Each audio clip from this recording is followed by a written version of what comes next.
Assalamualaikum warahmatullahi wabarakatuh. Bismillah, alhamdulillah, wassalatu wassalamu ala rasulillah Sayyidina wa maulana Muhammad ibni Abdullah wa ala alihi wa sahbihi wa mawana amma ba'dah. La hawla wa la quwwata illa billah.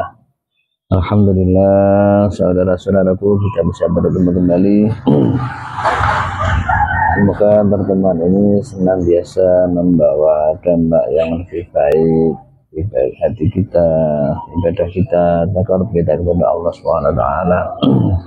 Saudara-saudaraku rahimakumullah, kesempatan kemarin saya sampaikan bahwa dalam kehidupan ini Allah lah yang berperan aktif memberi kehidupan, memberi kesempatan, memberi kesehatan, segala sesuatu minallah, dan sekaligus Allah juga memberi dalam rangka bagi kita yang menginginkan kebahagiaan, bagi kita yang menginginkan dalam kehidupan ini senantiasa mendapat bimbingan. Allah memberi namanya buku panduan hidup, buku pedoman hidup, yang namanya kitab suci Al-Quran. Maka barang siapa, dalam hadis diterangkan bahwa Nabi pernah bersabda sebelum beliau wafat, berwasiat bahwa saya tinggalkan kalian berdua, lan taraktum fikum amrani lan tadilu abadan ma tamassaktum bihim. Itu saya tinggalkan dua perkara, selama kalian semua itu berpegang kepada dua perkara ini, maka kalian akan tidak akan tersesat. Oleh karena itu, marilah dalam rangka mengapresiasi, merealisasikan hadis ini, mempraktikkan hadis ini, bagaimanapun mau nggak mau kita harus tetap berprinsip berpegang teguh pada panduan hidup atau tinggalan beliau Nabi, yaitu kitab suci dan sunnah Rasul. Kali ini saya akan menyinggung tentang namanya kitab suci atau Al-Quran. Tentu di telinga itu sesuatu yang tidak asing, jelas Al-Quran dan kitab suci kita. Namun dalam kenyataan kehidupan ini kita dan termasuk di lingkungan kita, keluarga kita, di masyarakat kita, ternyata kitab suci yang seharusnya senantiasa kita cintai, kita geliti, kita pelajari, kita pahami, kita kaji kandungannya dalam rangka untuk mengambil pelajaran-pelajaran, mengambil tuntunan yang ada agar supaya kehidupan ini senantiasa dipimpin oleh Allah. Ini jauh dari kenyataan. Jujur saja, ini fenomena kenyataan yang terjadi di masyarakat Indonesia seperti itu. Artinya apa? Nah, ini perlu kita mengakui keberadaan ini. Sekali lagi, kitab suci yang seharusnya kita pelajari, kita kaji kandungannya, kita apresiasikan, kita realisasikan dalam kehidupan, kita praktikkan dalam hidup ini, ternyata masih jauh. Oleh karena itu, marilah dari hari ke hari kita tumbuhkan rasa cinta, tumbuhkan rasa gemar untuk cinta, gemar untuk mempelajari, gemar untuk mengkaji kandungannya. Tentu segala sesuatunya dengan harapan dari hari ke hari kita semakin tahu sejauh mana sih tuntunan yang ada dalam kitab suci. Maka kesempatan ini saya sekedar menyinggung, artinya sekelumit sekali dari apa yang ada dalam kitab suci Al-Quran. Itu kita tahu bahwa Al-Quran diturunkan 22 tahun lebih turunnya dari malaikat Jibril kepada beliau Nabi.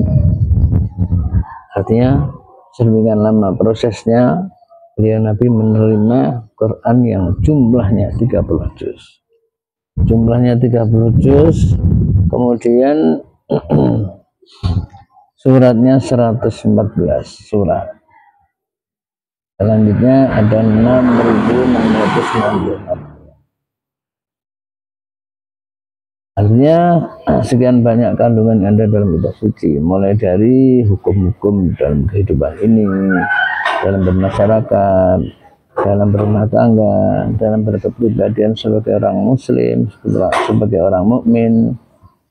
Termasuk juga di dalamnya ada namanya sejarah-sejarah kaum-kaum yang dahulu, yang semua itu dalam rangka untuk kita ambil pelajaran, kita ambil ibrah, keteladanan.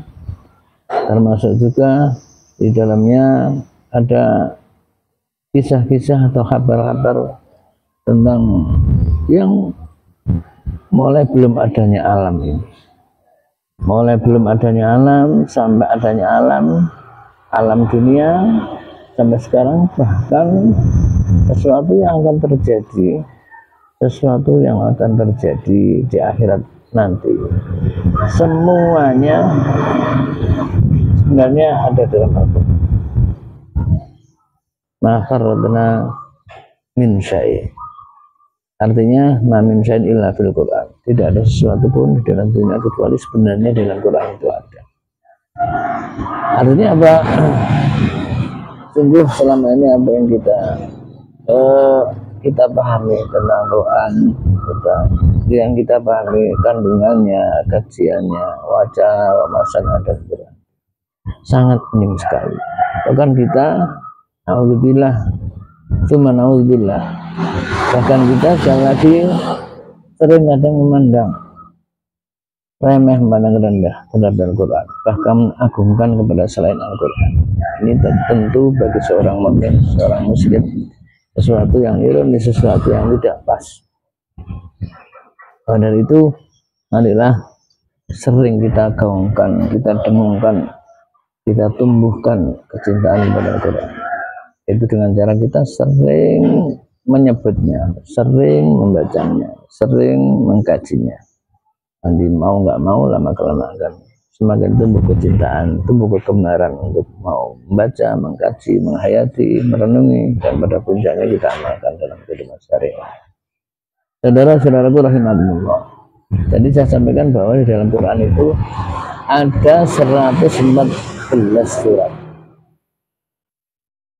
Kalau jadi ukuran 114 surat itu totalitasnya. Adapun urutan-urutannya, jadi urutan ada 2 tinjauan, baik itu urutan yang ada sekarang sudah yang menjadi Quran itu, yang sudah terjemah dalam 30 juz urutan suratnya itu, semua adalah tauqifi, ketentuan mutlak, ketetapan dari Allah Subhanahu wa taala, kemudian disampaikan kepada Jibril sampai diterima beliau Nabi, kepada sahabat, tabi'in dan seterusnya sampai kita. Artinya apa? Kita tidak berhak merubah. Yang ada ya sudah seperti itu. Misalnya diawali dari surat Fatihah, kemudian Al-Baqarah, Al-Imran, An-Nisa dan seterusnya. Itu urutan yang ada dalam Al-Quran. Tapi ini bukan berarti mencerminkan dengan urutan turunnya Al-Quran.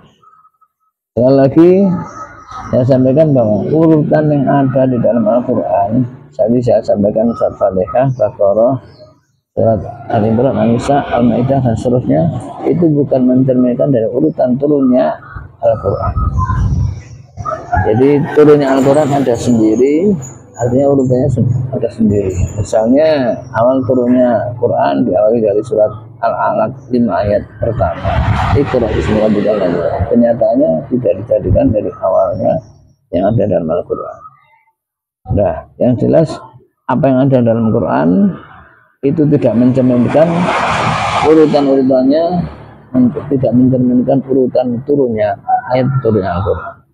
Jadi turunnya Al-Quran. Jadi yang sudah terjemah dalam Al-Quran itu sudah sedemikian rupa oleh Allah sudah ditetapkan seperti itu. Ya, saudara-saudaraku rahimahullah. Sebagaimana kita pahami di awal surat dalam Al-Quran adalah surat Al-Fatihah.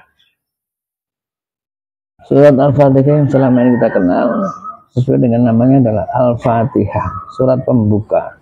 Boleh jadi karena membuka Al-Quran sebagai awal dari pembukaan surat-surat ada dalam Al-Quran.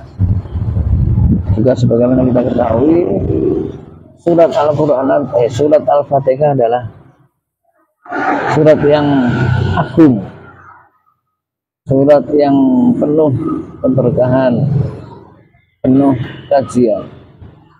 bahkan dijuluki sekian banyak nama yang ada dalam surat Al-Fatihah. Bahkan ada yang mengatakan sampai 30 nama. Dari banyaknya nama ini mencerminkan tentang keagungan surat itu sendiri. Namun beliau Nabi hanya menyinggung tentang banyaknya, tidak sebagaimana sebanyak yang ada yang masyhur.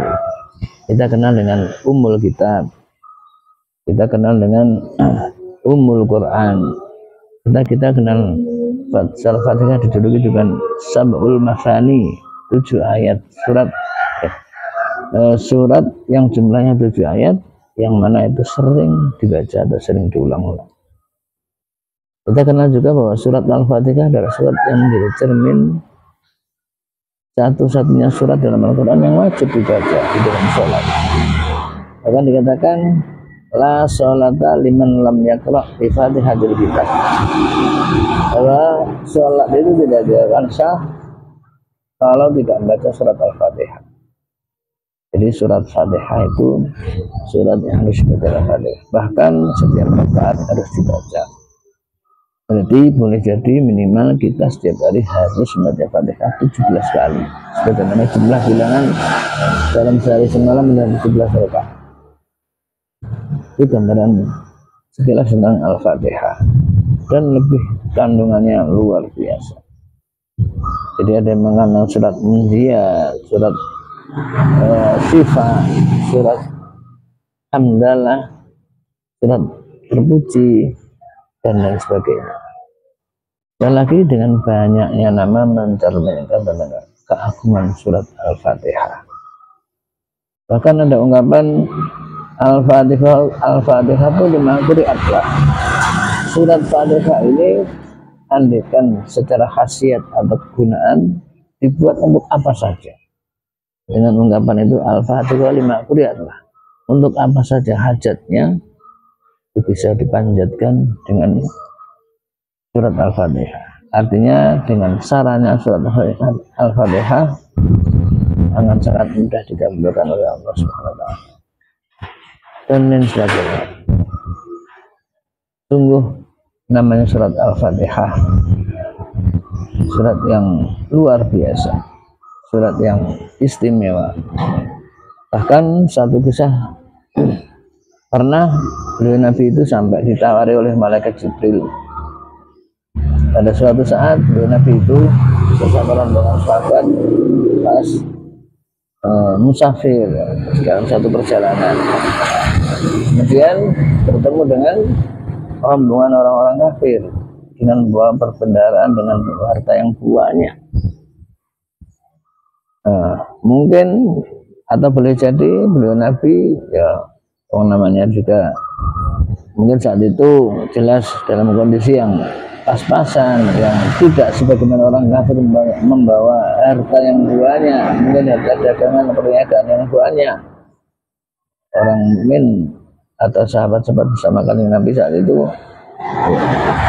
serba pas-pasan, maka secara manusiawi boleh jadi beliau Nabi sangat mungkin secara manusiawi kecemburuan atau iri, atau ya meskipun enggak dengan bahasa iri ya. Artinya apa? Malaikat Jibril langsung menawari Muhammad, bagaimana harta bendanya orang-orang kafir yang sekian banyak itu kalau saya ganti dengan surat Al-Fatihah. Maksudnya gantian, surat Al-Fatihah saya gantikan dengan maka jawab Nabi jangan, tidak boleh. Artinya apa? Sangat jauh kemuliaannya dengan surat Al-Fatihah. Itu tentang sempat terjadi kisah seperti itu. Artinya sebenarnya surat Al-Fatihah adalah surat yang untuk apa saja kita bisa. Bahkan suatu saat itu para sahabat pada juga dalam satu perjalanan juga pernah suatu saat itu berhenti di satu kaum, kemudian kepalanya atau kepala suku di kaum itu sempat sakit, mungkin sakit kena racun apa gimana, maka yang para sahabat yang saat itu sedang bersantai, atau bersinggah di satu tempat, terus kaumnya itu minta tolong, siapa di antara kalian yang mau bisa menyembuhkan ini kepala suku saya yang sakit, nanti kalau mau dan beri hadiah. Maka saat itu sahabat ada yang mau dan menyaratkan harus diberi hadiah sekian banyak kambing. Nah, kenyataannya caranya waktu itu diruqyah atau diobati, ditambahi dengan membaca surat Al-Fatihah. Nah, dengan imbalan seperti ini, saat itu ya sempat sahabat itu masih ragu juga bagaimana ini kok surat Fatihah di istilahnya digantikan dengan upah dan lain sebagainya. Tapi ternyata oleh Nabi tidak dianggap masalah. Nah, demikian sekilas dari apa yang saya sampaikan tentang surat Al-Fatihah. Dengan sebenarnya ini tidak ada apa-apanya, karena surat Fatihah disilakan Ummul Quran, ibunya Quran, induknya Quran. Berarti Quran yang 30 juz itu semua ada dalam surat Al-Fatihah. Jadi ini andaikan diuraikan, wah, niscaya laukan al-bahru midadal li kalimati rabbi la nafidal bahru qabla an tanfada kalimatu rabbi walau ji'na bi mithli madzal. Andaikan lautan dibuat tinta, andaikan hutan kayu-kayunya dibuat pena untuk menulis ayat-ayat Allah, termasuk ayat-ayat Fatihah, niscaya tidak akan cukup. Ya, saking agungnya, saking luasnya, saking dari ayat-ayat Allah. Karena itu sebelum ini, semoga ini menjadi awal, menjadi rangsangan untuk membangkitkan kita untuk kita cinta kepada ayat-ayat Quran, surat-surat Al-Quran. Maka kita awali dengan surat Al-Fatihah. Nah, Al-Fatihah itu 5 qur'at. Surat Al-Fatihah bisa dibuat hajat dengan segala hajat dan lain sebagainya dengan segala kandungan. Dan demikian sekelumit tentang surat Al-Fatihah yang tentu jauh dari kandungan yang sebenarnya. Sekedar untuk membuka biar kita sadar, biar kita tambah wacana wawasan dengan namanya surat-surat yang ada dalam Al-Quran. Demikian saudara-saudaraku, semoga ada manfaatnya. Wal afu minkum. Assalamualaikum warahmatullahi wabarakatuh.